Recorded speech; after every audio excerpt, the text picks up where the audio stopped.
तो दोस्तों शुरू करते हैं आज की इंफ्रा न्यूज। पहली खबर जो आ रही है वो है ग्लोबल हेल्थ से रिलेटेड, जो कि मेदांता चेन ऑफ हॉस्पिटल्स के ओनर है और इन्होंने कहा कि वो मुंबई के मार्केट में जल्द ही एंटर करेंगे एक स्पेशलिटी हॉस्पिटल के साथ, जहां पर 500 बेड की कैपेसिटी का ये हॉस्पिटल बनाएंगे और 1200 करोड़ रुपए इसके लिए खर्च किए जाएंगे और सारी फंडिंग जो होगी वो डेप्ट के साथ में की जाएगी। तो मुंबई के अंदर जो महंगे महंगे हॉस्पिटल्स है उनके अंदर एक और नाम बढ़ने वाला है। अगली खबर दोस्तों जो आ रही है वो है महिंद्रा एंड महिंद्रा से रिलेटेड, जो भारत के सबसे बड़े एसयूवी मेकर है इन टर्म्स ऑफ रेवेन्यू, और इन्होंने कहा है कि वो महाराष्ट्र के अंदर एक नया प्लॉट ऑफ लैंड देख रहे हैं एक नई फैक्ट्री को लगाने के लिए। तो दोस्तों यहाँ पर अभी महिंद्रा के बारे में आप जानते ही होंगे, वेटिंग टाइम्स बहुत ही ज्यादा होते हैं और इसके अलावा अभी प्लेटफॉर्म्स भी शिफ्ट हो रहे हैं। इनका है अभी डीजल में ही मेनली प्रायोरिटी है, पेट्रोल के अंदर बनते हैं, ट्रैक्टर्स बनते हैं, लेकिन अभी नेक्स्ट जन प्लेटफॉर्म्स होंगे फ्लेक्सिबल आर्किटेक्चर पे, ईवीज, हाइब्रिड्स वगैरह। तो ये फैक्ट्रीज इनके पास में अब नहीं है और करेंटली इनके पास में चाकन, पुणे, नासिक इन जगहों पे प्लांट्स है महाराष्ट्र में, और ये एक नई कैपेसिटी ढूंढ रहे हैं जहां पर ये अपने ओवरऑल कंपनी कैपेसिटी को 1 मिलियन यूनिट्स पर एनम तक लेकर जा सके।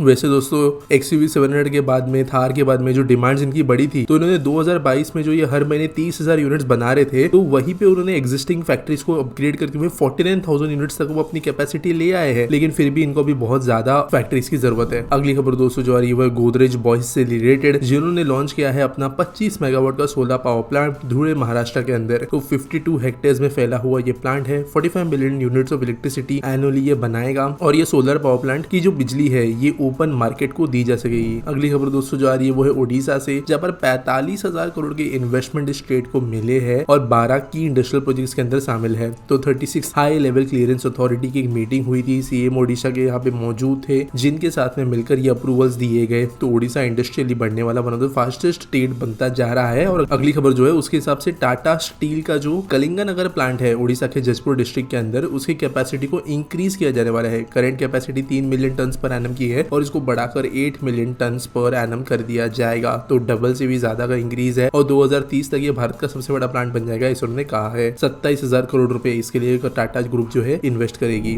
अगली खबर दोस्तों जो आ रही है वो है महाराष्ट्र से, जब पर पीएम के द्वारा सितंबर 20 यानी आज के दिन पीएम विश्वकर्मा प्रोग्राम के अंतर्गत कई सारे प्रोजेक्ट जो है लॉन्च किए जाने वाले हैं। यहाँ पे लोन बेनिफिशियल है, यहाँ पे लोन बेनिफिशियरीज के बारे में बात है, डिस्ट्रीब्यूट किए जाएंगे कुछ सर्टिफिकेट्स। इसके अलावा PM mega integrated textile regions and apparel park यानी पीएम मित्रा स्कीम जो है उसको अमरावती में इनोग्रेट किया जाएगा, 1000 एकड़ का ये पार्क होगा। कुछ MIDC के अंदर भी यहाँ पे चीजें इनोग्रेट की जाएगी। अगली खबर दोस्तों जो रही है पुणे से, जहाँ पर महाराष्ट्र मेट्रो रेल कॉर्पोरेशन या महामेट्रो ने CRMS के ऑफिशियल्स के साथ में मिलकर इसके अंडरग्राउंड टेस्ट का टेक्निकल इंस्पेक्शन जो है शुरू किया है और ये पहला प्रिलिमिनरी इंस्पेक्शन है। वैसे इसके पहले भी कुछ हुए थे जहाँ पर कुछ इश्यूज आए थे, उनको ठीक कर लिया गया है और इसके बाद में अगर चीजें सही जाती है तो एक 3.6 किलोमीटर का स्ट्रेच जो पुणे के डिस्ट्रिक्ट कोर्ट से स्वारगेट तक जाता है उसको ओपन करने के लिए सर्टिफिकेट मिल जाएगा और उम्मीद है कि इलेक्शन का जो मॉडल कोड ऑफ कंडक्ट है उसके पहले ये काम हो जाए। अगली खबर दोस्तों आ रही है चेन्नई मेट्रो के एक ऑर्डर से रिलेटेड, जब पर BEML ने जीत लिया है tender 210 coach of rolling stock बनाने का। तो यहाँ पर 210 कोचेस का ऑर्डर चेन्नई मेट्रो ने दिया था और यहाँ पे जो BEML की बिड थी वो 14.7 करोड़ रुपए पर कोच के हिसाब से निकली थी और टीटागढ़ इसके अंदर सेकंड नंबर पे आ रही थी वैसे 15.6 करोड़ के प्राइस पे, लेकिन BEML जीत गई है जहाँ पर 3087 करोड़ रुपए का इन्होंने टोटल बिड किया है। आज के आसपीटी सवाल के बारे में बात करें, प्रताप सिंह पूछते हैं Y is Vande metro Namo Bharat rapid rail being marketed as rapid rail as it will operate at the speed of 60 km/h। तो